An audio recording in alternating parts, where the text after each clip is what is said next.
लोग नमाज पढ़ रहे थे, हवा चल रही थी इस तरीके पर कि उस बच्चे का तहबंद उड़ जा रहा है और नंगा हो गया। और बार बार साहब कराम क्या करते थे, उसके आज़ाए सतर को, जो छुपाने वाले आज़ा है, उसको ढकते थे, छुपाते थे। फिर मेरा लोग काफिला चला गया। इस वाक़े से हमें बताना है कि नबी अकरम सल्लल्लाहु अलैहि वसल्लम इब्तिदाई दिनों में ये चाहते थे कि कुरान हर घर में आम हो जाए।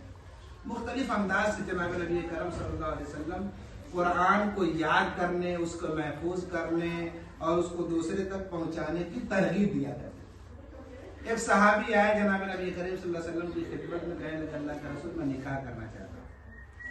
हुजूर अकरम सल्लल्लाहु अलैहि वसल्लम ने एक औरत से उनके निकाह का बंदोबस्त कर दिया। फिर आप सल्लल्लाहु अलैहि वसल्लम ने पूछा कि क्या तुम्हारे पास कुछ माल देने के लिए कुछ माल हो रहा है? उन्होंने कहा अल्लाह के रसूल कुछ भी नहीं मेरे पास। अभी कुरान की कुछ सूरतें याद है? तो उन्होंने कहा अल्लाह के रसूल कुछ सूरतें याद है। रसूलुल्लाह सल्लल्लाहु अलैहि वसल्लम ने कहा कि ठीक है, तुम अपनी बीवी को ये सूरतें याद करा दो, पढ़ा दो, ये तुम्हारी माँ है।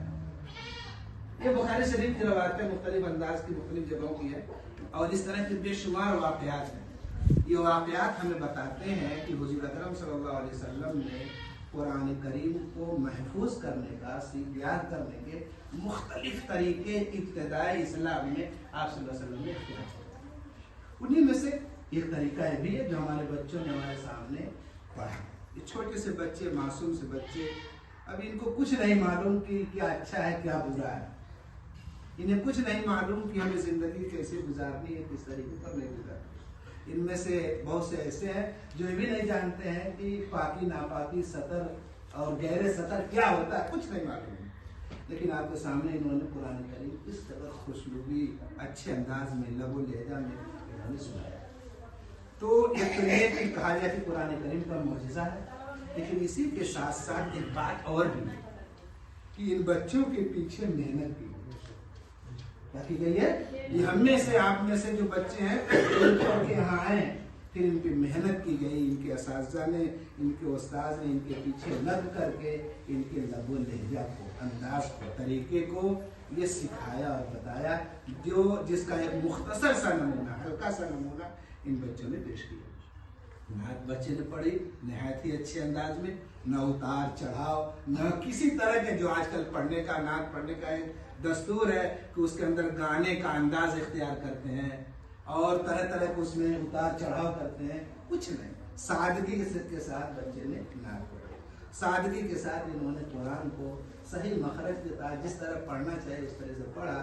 वाक़तन बहरहाल इन बच्चों की जिस तरह मुबारकबाद दी जाए, इससे ज़्यादा कहीं मुबारकबाद के लायक वो उस्ताद हैं जिन्होंने इनके पीछे मेहनत की और इनको इस दर्जे तक पहुँचाया।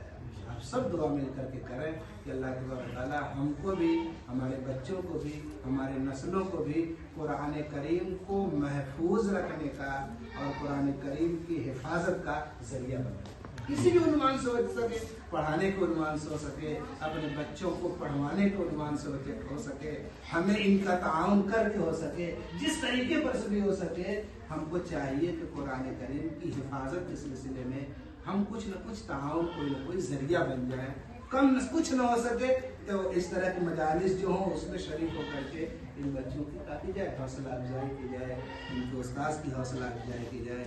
अल्लाह ताला से दुआ है कि अल्लाह ताला इन बच्चों को, इनके असातिज़ा को और इन तमाम जो बच्चे इस मजलिस में मौजूद हैं और तमाम लोग जो मौजूद हैं, अल्लाह ताला इनको और तरक्कियात से नवाजे, इल्म और अमल दोनों के एतबार से इन्हें आला से आला बनाए।